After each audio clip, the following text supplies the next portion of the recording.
All right, we are live. What's happening, ladies and blokes? Welcome to Utter Bloke Nonsense, the FPL podcast from the other side of the pond. I'm JJ. And I'm Rabbit. And we've got a action-packed episode today, coming fresh off of some Champions League disappointment hate watch.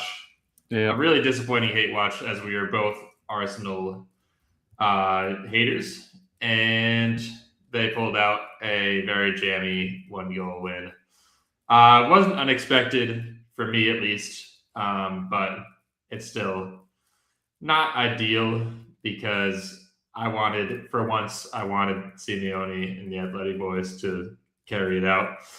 But not only that, we had a big game week in FPL. I played my wild card. Rabbit is fresh off of a free hit wild card combo. Or bench. Yeah. Wait, it was bench boost. Wait, wild card, bench boost, free hit. Free hit. Yeah. Yep. That's kind of crazy. Like, I mean, that is the strategy that most people did, but like just getting all the chips out in a 3-week span. I mean, there were a lot of doubters coming out of the woodwork when we were going into the blank game week, or like in terms of how people would make their wild card in game week 33 or 34. Exactly. Like they were like, oh, what about game week 36? I don't know about a big bench boost, with the doubles, and it's just like, I think it will end up being the right strategy. I mean, this upcoming double, it just looks weak, man. And the way City are playing. No, we're playing well. I mean, City defense, but we're scoring goals. But it's not all Haaland or Semenyo or I feel like the goals are going to be sort of evenly spread out across Haaland, Cherky, Semenyo, and who am I missing? Who just Doku. Yeah. The star boy of the last game, even though it's a disappointing draw. Yeah. 2 bangers. Well, the point might be good. We'll see. We'll see. 100%. The fact that we got a point from that, obviously would have loved to win. And it was very disappointing. We let in 2 goals that were pretty weak. But getting a point from that is amazing. I wasn't even mad about it because the fact that we fought back was just something that I've really never seen a City team do. The only time we did it that I can remember, I guess there's 2 times. And maybe it's only memorable because they're both the last game of the season. But obviously against QPR when we won the league. And then against Villa when we won the league too. People forget that we were down at halftime and Gundo scored 2 crazy clutch goals to put us ahead. Yes. Other than that, those are the 2 years that we won the league, 2 of our best championships, I think, too. So for us to show that fight this year, I think is super promising, even though it does feel like the title, it doesn't even feel like the title is just out of our hands now. We need an actual bottle job from Arsenal, which is possible. Their fixtures aren't the hardest, but they're not foregone conclusions, and especially with the way Arsenal play, they could just concede a goal and then never get it back. So, or only get 1 back. You never know.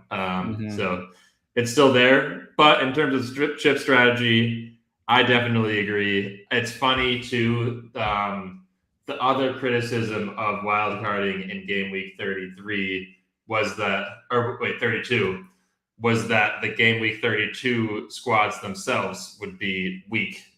Yeah. Comparatively to people who didn't wildcard, which I think I got a green arrow that week. It was a small one. They weren't that weak, especially compared to I wildcarded, and you can just jump right into my squad. My squad was actually really weak this week, and I got a big red arrow. So it's a disappointing wild card, but at the end of the day, I think it's vindication for that 3-chip strategy that we were talking about earlier.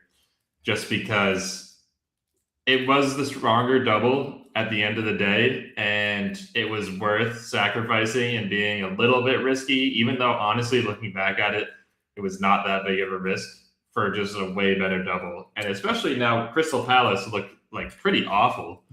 And I'm not expecting to get much from any of my Palace players. And they're the ones. City had a double for both of these, so like it's almost like the difference is Palace have a double this game week, and they didn't have it in 33. But like, no one would like if you're not on a wild card. I feel like you can get away with just having one Palace player. So it's disappointing, and I think I better get a green arrow next week, just because I am in the minority playing a wild card. But I'm not expecting it to be anything great, especially because Palace also have to play City as one of their games. So we'll see. Definitely not ideal, but I can jump into my team's performance from last week and how I played the wild card as well. Just the picks that I made. I stuck with Raya and Gabrielle from the game weeks before. Pretty much had both of these guys for almost the entire season. Gabrielle I didn't have when he was injured, and Raya I think I picked up about like a quarter of the way through. But you can't really go wrong with Arsenal defense at this point. They had a couple bad weeks in a row, but they've been the best defense in the league. I think a triple Arsenal defense / midfield is the move for the rest of the season. And I made a mistake because I tried to go for that, but I picked Nketiah, a little bit risky, instead of the more sure bets of, or mainly the more sure bet of Saliba to try to save some money. Got a little fancy, and it did not pay off. I will probably transfer him out to another defender in this window. Ben I White. don't have enough in the. Oh yeah, actually, wait. Let's see how much I have in the bank. I have 1.6 in the bank, so Saliba is possible. I probably will just do a lateral move to Saliba, but yeah, it's a waste for sure. I need you to go to Ben White. Okay, I was correct. Okay, you should have went. Yeah, no, he is good. He even looked good in the game today. I can't lie. He was. I mean, the right wing was where Atleti were getting most of their chances, but they didn't score. And actually, Ben White attacking looked good. I still think it's risky because Mosquera has played there, and also. I don't know, like Timber, it feels like he should be back soon. I don't know what his injury actually is looking like, and I feel like there really hasn't been any news, so maybe he's just out for the long run. But yeah, mid-May, so he probably will miss at least another game or two. But still, I think Saliba is just a safe bet, and I don't want another benching headache like happened this week. It's kind of a disaster. With a 0-point Munoz off the bench, allowing those 3 goals. Actually, yeah, I forgot. He only allowed 2 goals, and then he got hooked at half too. So really disappointing. I think that over the course of 2 games, he definitely gives me a chance of some returns, but at the same time, like I said, Crystal Palace somewhat uninspiring. And I think if you're looking to bring in a Palace defender now, I think Lacroix is the one. Lacroix, even Richards, I think both of those guys I would rather have than Munoz just because of that slight rotation risk. And I've been a JD Convo defender on this podcast before as well. He's cheap. That's the only reason why I'd go him over Munoz. But he is like 1.5 cheaper than Munoz, so I don't think it's a bad pick at all. Yes. Otherwise, Nico O'Reilly, a little disappointing. I thought he played really well. He got in some good spaces to get chances, and I wish he would have just shot the ball a little bit more because he had a couple times in front of goal where he tried to square it and get it to Haaland or another forward rather than just taking a shot across goal, even when the angle wasn't that bad. So it's a little disappointing, but I love O'Reilly. I don't think that he was at fault for anything really. It was mostly just some sloppy turnovers and a very sloppy pass from Mark Gay to basically gift that second goal to Tierno Berry. Or no, that was that the first? Yeah, I think it was the first goal. But whatever. It's beyond us. The first goal was the corner, right? What's that? Was it the corner? Or was that the second one? I don't know. Mark Gay, the corner was the second goal, I believe. Okay. So it went. The first goal was when Mark Gay kicked it to Barry. The second goal was off of the corner, and then the third goal was the weird deflected shot by Njai that like went right to Barry, and he just tapped it in. It was honestly a great finish. Like he made it look so easy, but that ball was like absolutely walloped. And then he just like controlled it in nicely. But still, tough performance overall from City.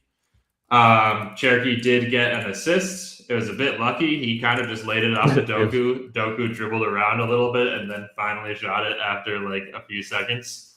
But I'll take it. Fernandez got an assist. No, he got a goal. Oh, no, he got an assist and a yellow. So that's why it was 5. Somehow got bonus, which is crazy considering that there were a couple of goals in that game, right? And it was 3-2. Yeah. Yeah, to be 3-2 and for Fernandez to only have an assist and still get bonus, like that's why Fernandez is good. Anytime he gets, like we say this all season, like anytime he does anything, he's gonna get bonus points, which is so crazy, but it's just true. Gross.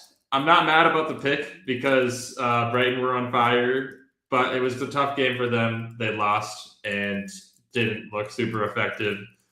The real disappointment, I can't believe I did this looking back at it. I really let the content creators get in my head because I like Rodgers as a player, IRL, but in fantasy, he's been the bane of my existence.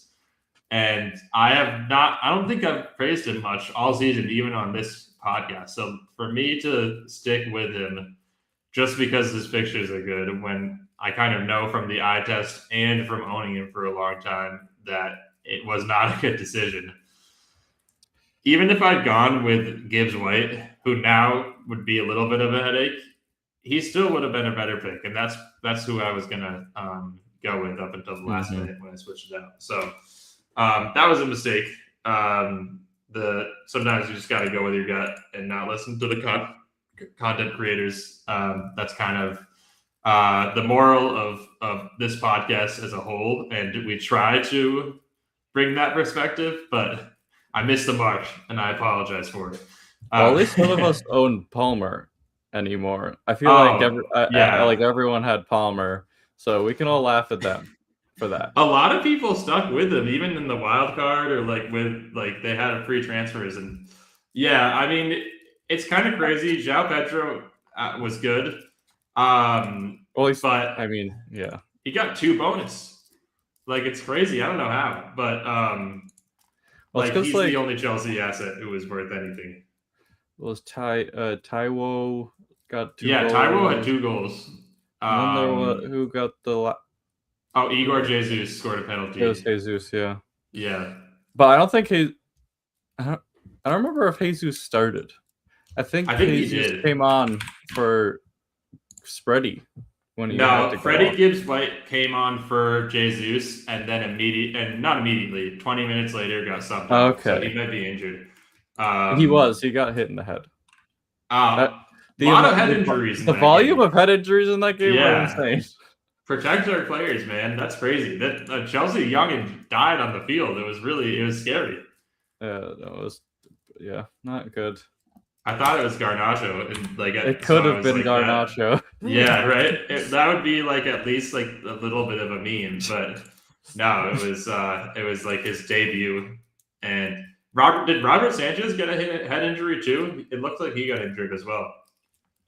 I don't know if it was a head-to-head thing. He was the guy who collided with Gibbs. But damn, that's crazy. Yeah. And then Moldy Palmer missed the penalty. Crazy. The Penn Merchant, I think that is that he might have never missed a penalty in his career before that. Oh, he definitely has. Oh, okay. I think this season he has, and last season he missed one. There was a streak. Yeah. There was a streak. He had a crazy streak. Yeah. Yeah. But yeah, I mean, I feel like it's kind of like Bruno. Like Bruno, even though he actually misses a good amount of penalties, he's still like he's him. So he takes. I mean, for the volume they take, it's still really good. Yeah. For sure. Yeah. Yeah. It's no Balotelli, but it's pretty good. Balotelli like never missed a penalty in his whole career, which is crazy. That's the Italian in him. Yeah, Pen Merchant for sure. Yeah, Welbeck got the assist. Bowen didn't even get DEFCONs, disappointing. And then Haaland with the late goal really salvaged it. Got a 7-pointer. Sad that 7 points is my highest scoring player this week, but it was, and he was the right captaincy pick, so at least I got that right. And this is he hasn't been in my team for a while, since like game week 30, I think, or something. Like I transferred him out a while ago. So I like having him in the squad, obviously. And yeah, I think, like I said, next week I'm excited to not have a red arrow. I think the bench boosts should confirm that, but you never know. I'm probably going to go in Capier to Saliba. Let's see, is the price still? I'm not a midfielder. Saliba is like 6 mil, right? Yeah, 6.1. So I'll still have 0.5 in the bank. Just going to wait to see like until Friday, because I would be surprised if Saliba's price changes at all. Yeah. Well, yeah. Why is Gibbs White in my team? There's something weird going on here. I feel like there Unless might be some... Oh, yeah. That was an old roster. Okay. Oh, yeah, I can't I can't do Saliba. Sad. I'll probably go to Hill. Yeah, Benny Blanco. I don't think I could even afford him. I think they're the same price. They are the same. All right. Yeah. It's just scary because, like, look at how many times. He's benched for so long. Nah. I think Timber's Hill is the pick. Timber's been cut down. Well, Hill, yeah, bars. Hill versus Fulham isn't great either. All right. I'm gonna do some research while you share your team, and then at the end of the pod, later on in the pod, I can do my updated bench boost team. It's gonna be pretty much the same. I'm just making one free transfer, so I still have 2 in the bank. I feel pretty happy with my team. There's going to be some weirdness next week because I'm going to have a triple up of Palace. And, I mean, Brentford away isn't terrible. I think, like, one of Munoz or Lacroix could stay based on how they do next week. But still, a little weird. But, yeah, that's my team. And let's hope that next week's better. But, yeah, I'll pass it over to Rabbit. Beautiful. So, 49 points overall, 9-point red arrow, which is disappointing. I am now at 239,000, which the overall you'll see is not so terrible of a result, if you ask me, considering how the week went. Yeah, all of my differentials failed. I really banked on a Leeds clean sheet against Burnley, and they blew it. The one time, or it's not the first time I've believed in Leeds. I've been backing them for the past couple of weeks, but this is the first time they really failed me, and it sucks. We are far converts on this pod. I don't know if we've put on record that we now are fans of Fark, but just throwing it out there. He's proved us wrong. We doubted him. Yeah, we should rename the podcast "Utter Farking Nonsense" or something like that. You know? Honestly, Fark could be the new Daichi, because I love Daichi. It's unlikely that he coaches in England. At least, well, no, I'm not going to rule it out. Maybe if like Ipswich or some newly promoted team fires their coach, they could go to Deitch. but it feels unlikely after the fallout with Forrest and then Vitor Pereira turning around and being like elite. But yeah, I think that was fluky. Like even he had Forrest playing pretty well. he did. Like The players hated him though. They were all pissed at him, and well, when he yeah, left, because they were the like, "He squad just made us composition run, and we never isn't- actually practiced." So yeah, because their squad composition is a mess. You know, it so is. it's like whatever. We still They had their defense against Chelsea. Like we should talk about this in the results, but like how that is a Premier League defense is actually insane. But yeah, how Chelsea's a Premier League team, maybe that's also yeah, so. we're a League 2 team, but yeah. So my differentials did not pay off too well, and my threats ended up being okay, other than Palmer, who I did transfer out. Looking at the team, yeah, I transferred out Palmer for Gibbs White and Joe Pedro for Thiago, which on net actually worked out. So can't complain too much there. I guess the big blunder here was just I had Senesi sat third on my bench. Lol. Because I just didn't feel like Bournemouth were that good. Like leading into last week, I was like, I was sort of shook with their performances as of late, especially the defense. And but like I should have just realized that worst case scenario against Palace is probably just going to be a 0-0, and they ended up winning by more. So, so my week essentially boiled down into that. It's I stuck with the double up on the Leeds defense over just starting Senesi, which in hindsight, I mean, was wrong. But like going into it, I still think I was sort of justified. It's Burnley, lads. Okay, Leeds, they should have got the clean sheet. It sucks, but and if they did get the clean sheet, I would have pretty much broke even on that, which whatever, I guess is fine. And yeah, no way I was playing Senesi over O'Reilly and Gabriel. So there you go. And as for the rest of my team, Bruno got a return, but that's okay because I captained Holland instead. Holland captainers rise up. And yeah, Gross did not return. Semenyo blank. But this might be the first time all season I think all of my strikers have returned in the front three. I can't really remember when this has happened, and I typically hate playing three strikers, but DCL, Thiago, Holland, that's the dream right there. That's beautiful. They all got a goal.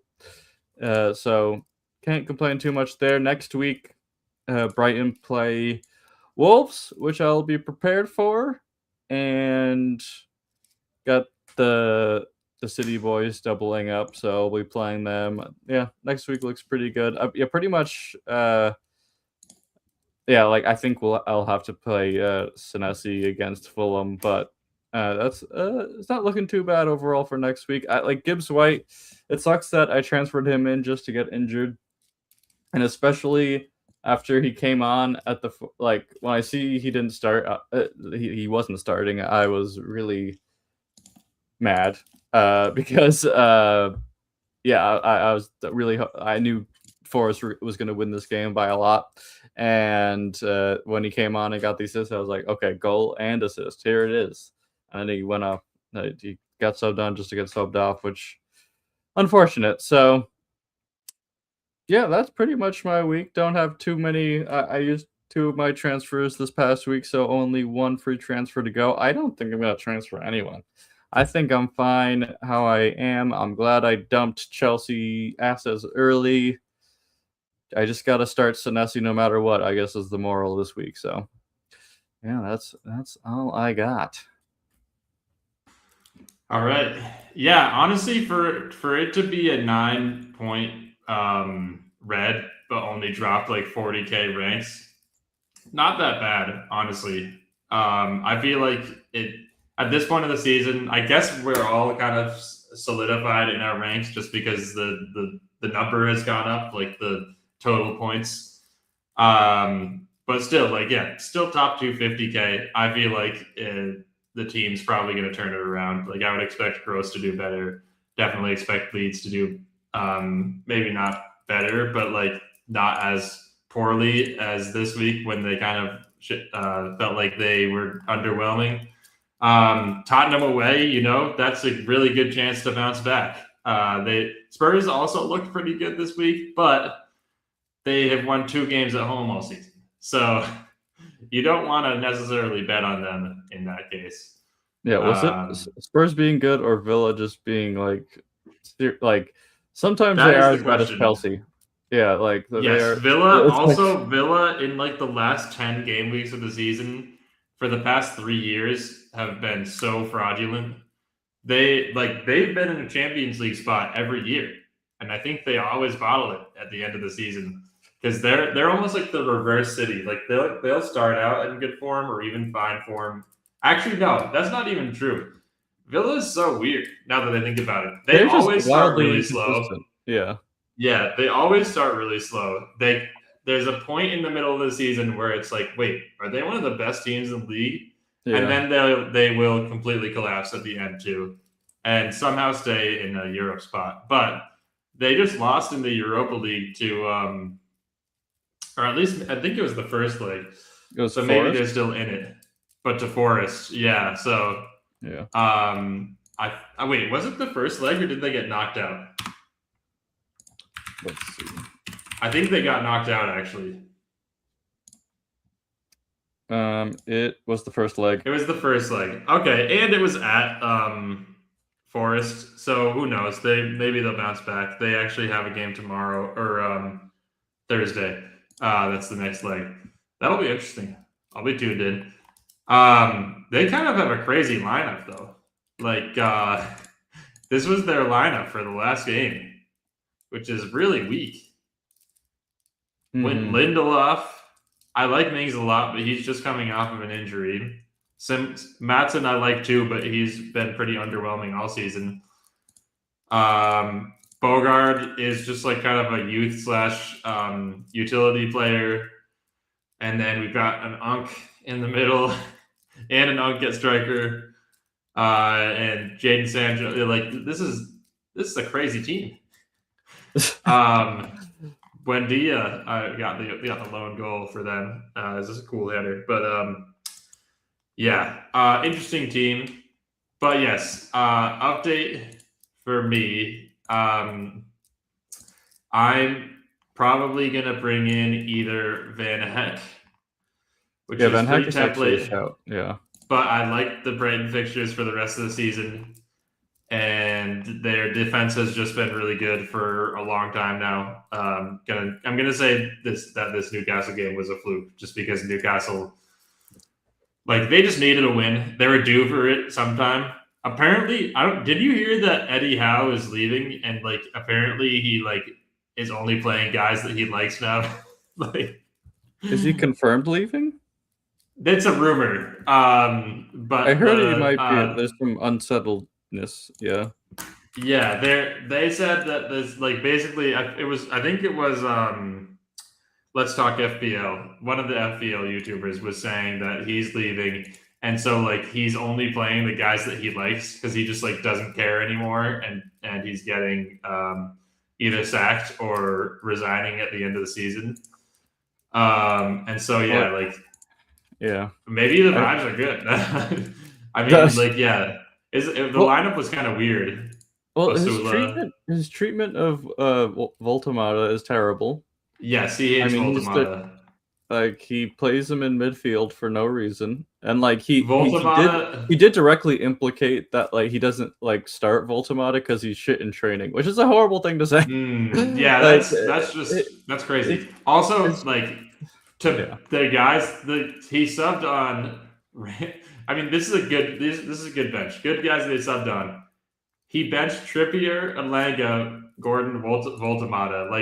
I kind of subscribe to this theory. That's crazy. He's tanking. Yeah, I don't know what's going on. That's so weird. And then even the lineup, Miley's sick.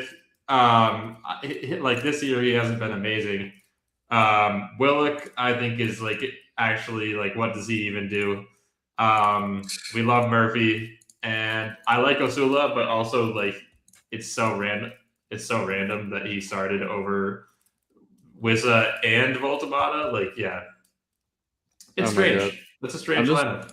I'm doing. Well, I realized while watching Newcastle recently that Lewis Miley did get a tattoo. He got a tattoo of himself, which is cringe. Oh, that's crazy. Wait, let's see. It's not so good. It's not so good.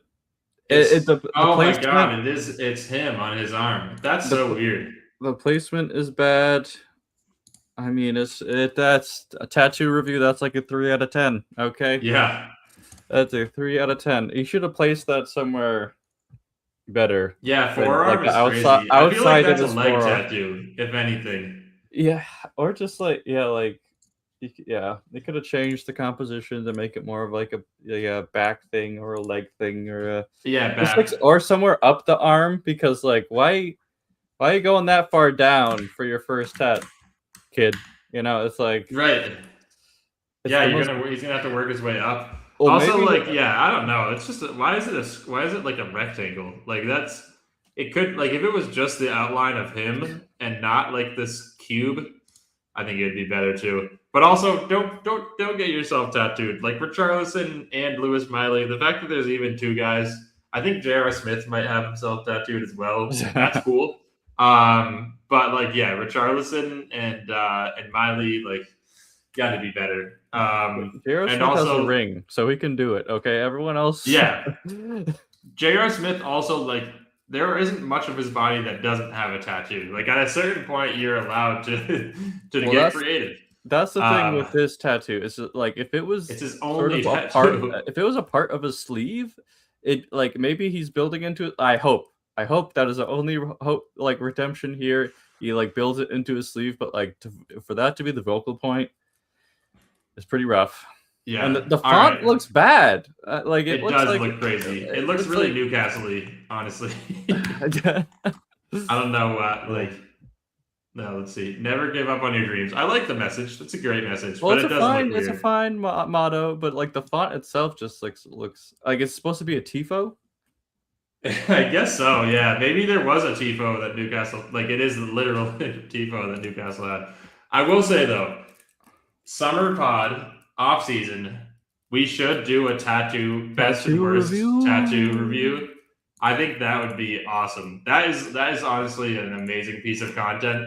I'm gonna make a new tab in the doc.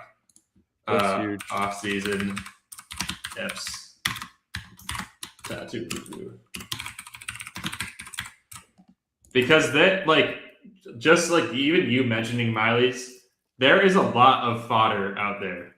Like, a lot of tattoos in English soccer specifically that are questionable. A lot the ear. I'm like some anime. Garnacho has a whole arm that's all anime. We've got some interesting. We could do a British starting 11 of shit tattoos, like just British players. Yeah, like they get some really bad ones. For sure. Yeah, I had some other points, but I'm gonna shelf that for when we do the actual review. Back to the topic at hand. Oh yeah, and last thing on Newcastle. Well, they said Eddie Howe might be a candidate for the Chelsea job, which, my God, I would hate that so much. I would hate that. I'd have to stop. I can't. We unironically joke that Gary O'Neill should be the Chelsea manager. I would take Gary O'Neill over. We ironically joke. Unironically, Gary O'Neill would be better than Eddie Howe. Yes, that's crazy. Wow. Yeah. Also, I learned recently he's actually on loan in Saudi right now, but Strasbourg have a guy named Ryan Messi. Yeah, he's sick. Promising youngin. Maybe he'll make it to Chelsea one day, and we could bring Messi finally into FPL. But yeah, so back to my team plans. So I am bench boosting. I have it locked in. Here's what my team looks like. Obviously, doesn't really matter who's starting and who's on the bench, but just because I feel bad about Crystal Palace. I'm symbolically benching them. Maybe they'll respond to this this slate from me by playing better. But yeah, in terms of transfers, I'm going to get rid of Hincapié because he's definitely a rotation risk at this point. And I'm going to either bring in Van Heck or Joachim Anderson. I think those are the two guys that have the best fixtures, Brighton and Fulham for the rest of the season. Other than City, I like City and Arsenal actually have the best fixtures. City maybe just because they have a double, and Arsenal because their fixtures are actually really easy. But after that, I think that you have to like Brighton's fixtures, and then similarly Fulham. Like it's 2 home games against teams that are just sort of in the mud lately. Even though Bournemouth had a good game last week. And an away game against the most relegated team that just doesn't seem to care much anymore. So yeah, I'm sort of leaning Anderson, honestly, just because he's like a little bit of a differential and he is literally the best. Wait, it's him or Senesi is the best for DEFCONs.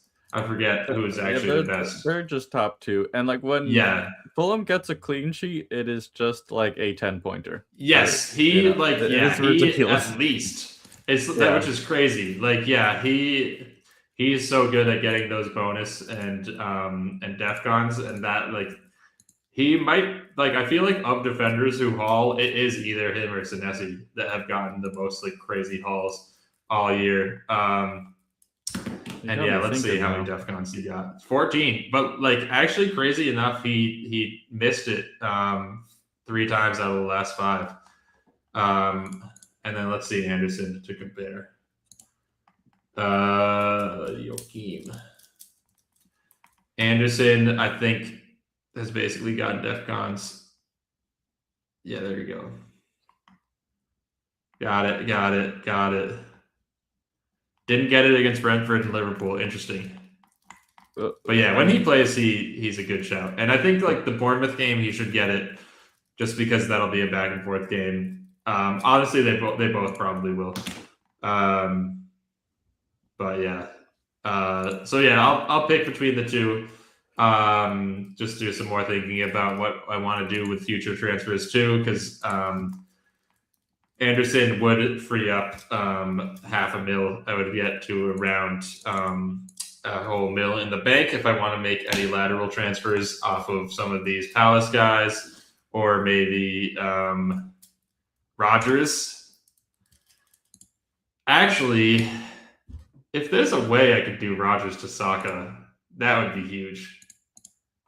Not this week, but at some point. But yeah, stuff to think about for sure. I'm going to wait to the deadline and then get some more concrete thoughts together. But yeah, we can talk about some of the games. I was playing volleyball this weekend again, so I missed some of these. Let's see. We can look at Gameweek 35. The fixtures. I watched United versus Brentford. Wait. What? Oh yeah, that was yesterday. Wait, no, that was Monday. Yeah, double game week. Yeah. Wait, why is it? That's just weird. Yeah, that was technically part of the last game week. Yeah. But FootMob just is grouping them all together. I did not watch this game. I think I saw the highlights though. Stack's goal was pretty cool. It was a long shot. I saw it on the map in FootMob, and it looked far out. So there you go. It was. It kind of took a deflection, and Dubravka probably could have done better. But it was a nice goal. I don't think I watched any. No. I actually did watch. I watched Brentford versus West Ham. Brentford were looking really good. I watched Arsenal versus Fulham. That was depressing. The first half was just terrible. The second half was also terrible because it was just really boring. But yeah, not a great game. I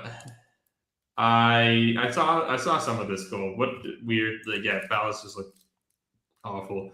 By the way, yeah, I'm just kind of skimming through here, but I don't know if you have anything to talk Well, I about with guess any with of the these games. Arsenal Fulham game, it Yeah, was depressing because the first half they looked really good. Like they actually like were attacking, and they are actually trying to get that goal difference up, which is sad. And yeah, like even today against Atleti, they looked pretty good. Even though I think Atleti had a lot of good chances, they definitely should have yeah, got one goal. They were Arsenal were still attacking pretty well, all things considered. they And were. yeah, I so mean, and Saka looks actually good for once this season. Like he looks actually healthy, and like they're still like limiting his minutes, but yeah, he's actually. I mean, he broke like Jimenez's ankles, I think, on that the assist. oh yeah. So yeah, they're just looking actually decent going forward, which is a worry. Yeah, I mean, they have landed on a really good lineup. It's a little surprising. Like, Lewis Skelly, I wasn't expecting to be like, he just didn't play all season, basically. But he's Yeah. honestly looked great as this other pivot for them. Mm-hmm. Like, better than Zubamendi. And I don't know. Like, yeah, there's not a lot of other options there. I guess, like, at one point in the season, Havertz maybe would have been. But no, like I've been really impressed with Skelly, and I think that Calafiori is actually interesting for FPL. I don't think I could afford him, but yeah, this it's just a good lineup. I like Eze, even though he kind of is a feast or famine type of player. But yeah, I think they've landed on a nice lineup. And yeah, I think I would be surprised to see them lose any of their league games for the rest of the year. Very like it would be shocking. It'd be such a bottle. No, now I'm just kind of doing a reverse jinx. But or maybe just a jinx. Oh, I actually did watch this game. This was a crazy game. I did not watch that. I'm like not a fan of Deserby as a guy. I think that he's shown that he favors like actual criminals, and like being a criminal is fine, I guess, as long as like you're not like As long as you're like this cool. certain type of criminals are cool, but like the type that Deserby favors it's not the cool kind. It's some bad dudes who have been accused of harassment and assault. Their crimes with victims, victimless crimes, Exactly. are cool and good. Victimless crimes are awesome. But yeah, No. actually having a target or a Yes. yeah. And yeah, so like the fact that that is like a repeated thing with him is crazy. But all that to say, I actually do think his teams are very entertaining. I enjoy watching a Deserby team play because like they do kind of go all out, and he has unique tactics. So I was excited for that aspect when he got brought in, and I think that they've been pretty good so far with him at the helm. I do think that it's unlikely that they get unlikely. Yeah, unlikely is probably the right way to put it.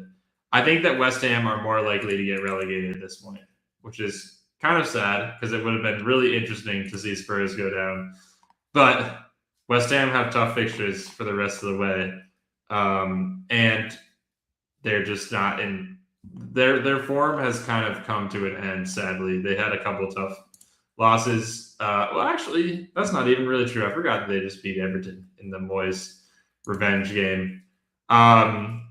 I guess I'll just say the Brentford performance, the West Ham performance against Brentford was not very convincing.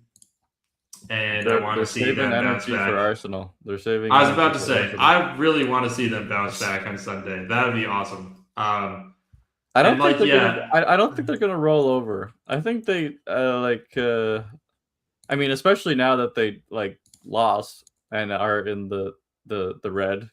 But yeah, just to spoil Arsenal, I think they'd love to do it. They hit the woodwork 4 times in this game, which is crazy. But yeah, I mean, they played us good. I think that game was a while ago. Yeah, it was in March, but they played us well. They sweated out that draw with the early-ish Mavropanos goal. Yep. And yeah, like you never know. You really never know. I think that I actually think that this squad that Nuno has landed on is really great. Moving Bowen back to the right wing has unlocked a lot from him. Mateus Fernandez has been awesome this season. I think he's kind of flown under the radar as a young, promising mid. Maybe not for FPL, but just in general. Like I think that he'll stick around in the Prem for sure, or go to another big club if they do go down, or go to Wolves. Yeah, like yeah, right. Wait, he was at Wolves already though. Oh no, Southampton. Yeah. Now maybe he goes to a newly promoted team. That'd be cool. I'd like that. Who's that agent who uses Wolves as their shell club? Yeah, whoever that guy is. It's just a very Portuguese name. João Gomes. No. Let's see. Jorge Mendes or George Mendes. Yeah. George Mendes. Like Mendes. Oh yeah, I actually watched this game too. This was an awesome game. I caught the end of this. Yeah. Manu, friend of the pod, or Manu stocks are up. Yeah, I'm not selling. No. You gotta hold. I mean, the World Cup is coming up, and you never know. I guess he's not going to start because it's going to be Bellingham and Anderson. But I feel like Anderson's definitely better than Manu. Bellingham, I don't actually know. Manu versus Bellingham, I think, is actually a debate. Well, no, Anderson is just the shiny new British boy. Like really people good. thought it was Wharton. No, it's Manu is the guy. Okay, Anderson's a completely different player than Wharton. Anderson's like a dog. Anderson is more. He has like more Caicedo in him than he's a cardio merchant. Yes, but he is. Yeah, he's like Conor Gallagher if he was a better. He can make a tackle. Yeah, exactly. But yeah, you could play them both. That's all you could say. You could do both. Oh, a 3 of Manu, Bellingham, and Anderson would actually. Oh wait, I forgot about Rice. Yeah, maybe it's gonna be tough, but also Manu versus Rice. That's a discussion. We're starting a dialogue. No. Yeah, the guys that I like are good. The guys that I don't like are bad. That's my philosophy on player quality. But yeah, this game was fun. I don't know. Did you get the chance to watch it? I watched the end of it. I did see the Manu goal go in. Oh yeah, wait, yeah, you said that. Liverpool are just. It's funny that like Liverpool keep losing and then Villa will keep losing, and they're just like, yeah. What if someone takes that 4 spot? It'd just be really funny. Bournemouth are not out of reach. It felt a couple weeks ago, like 2, 3, 4 weeks, a month ago, it felt like that 4 spot. Actually, no. Liverpool also like 3, 4 weeks ago were not doing well. It felt like that 4 spot, or it feels like that 5 spot at least is up for grabs. I think I would be surprised to see Liverpool drop out. I would not be surprised if either Brentford or Bournemouth climb up, or even Brighton. Like, I think it's going to be an exciting race to the finish here. I guess Villa would have to drop a lot of points in order to actually drop out, but I wouldn't put it past an Unai Emery team, because wasn't it last season they dropped so many. They were in a similar position and they dropped points in like all of their last 3 games, and then were in the Europe or the Conference League by the end of things. Yeah, it's definitely a possibility that happens again. Maybe it was Europa, but regardless. Actually, this is the table watching right now is pretty interesting. It feels like Chelsea are they just are out of they can't make the Champions League anymore. Yep. And they could definitely make Europa or Conference League, but I want to hear from the Chelsea fans' perspective. I'm leading you here. I know it's not likely, but I love another Conference League run, a competition steeped in culture and elite competition. I would love to win it again. We'd be the 2-time win. No one's won it twice before. Just like London teams in the Champions League, no one's won it twice except for us. So we have to do it. But I mean, no, we're not going to make any Europe next year. So we're losing our next the rest of our games by 3-0 or more. That is my prediction. Damn. Oh yeah, we talked about this. Even Spurs. Spurs. We're worse than Spurs right now, which is so sad. But it would be the most Chelsea thing to just be like, we're gonna win 2-0. But yeah, we'll see. I mean, like the form table, Chelsea is actually the worst, and they have been now 2 weeks in a row. Holy shit! They haven't scored a goal. They've scored 1 goal in their last 5 games. That's crazy. And it was the my god, João Pedro. Shout out! I mean, that was a sick goal. That was a sick goal. It was good. But yeah, that was crazy. Yeah, Burnley. Yeah, Burnley. It's less surprising to see them down there. Same with Wolves. Newcastle. That is kind of crazy that they're that bad, and then Palace. Not surprised. Yeah, I mean, I already talked about this game, but I think all in all, I'm not mad about it. Obviously, we made some mistakes. I'm not mad. No, I'm really not. I mean, obviously, if this had happened to Arsenal, they would get slandered so much for it, and it'd be the funniest thing ever. The difference is that City are just a more. We've won before. We've been here before, and it's not such a disaster because we're squandering our only hopes to win the Prem or something like that. But who knows? Maybe Pep leaves and we aren't competing for it for a while. But we won so many Premier League titles in the past 10 years that I've seen things go every which way, and I'm more just impressed by the fact that we were able to stay in it and pull back the draw with an amazing late goal from Doku. I hope it's the last time we wear these jerseys. Oh my god, really they were ugly. Atrocious. They're so and I kind of it looks even worse. We knew that it was bad from the when it first leaked, everyone was like, this might be the worst jersey ever. But the way that the piping goes and the stitching and everything, it's just truly ugly. The badge is bad. It's slop. Yeah, it looks muddy. Yeah. And I guess it's rainy in Manchester. I guess that's the the texture. The texture doesn't make sense. Oh my god. Yeah, like a 5-year-old must have made this. It looks like the type of shit that Under Armour would make in 2005 as a kid's workout shirt. So yeah, not very good. But yeah, I mean that's pretty much it. Yeah, we'll see how the bench boost does. We only got 3 match weeks left now, so a lot to be determined here, and there's still a lot of good races, whether it's relegation race, whether it's Europe race, title race is still on. So yeah, definitely tune in. I think we'll have some great episodes of utter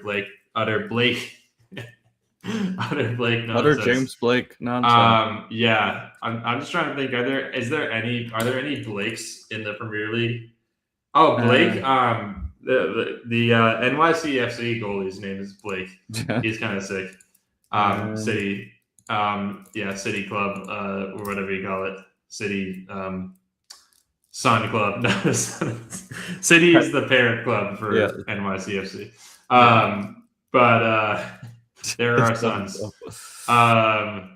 But yeah, Utter Bloke Nonsense. Thank you for listening. You can catch us on YouTube. You can catch us on live streams on YouTube. You can catch us on Spotify. And I think, honestly, that we'll have more social media content in the off season than we did during the regular season. That's bad. That's not a good practice, but I think that when we get to our like banter, like there'll just be some funny clips talking about some tattoos, talking about the political spectrum of soccer players, not what they actually politically believe in, but like just based off of vibes and the way that they play. The most confusing podcast episode ever. Some people are already saying. But yeah. Thanks for tuning in, and Daichi, play us out.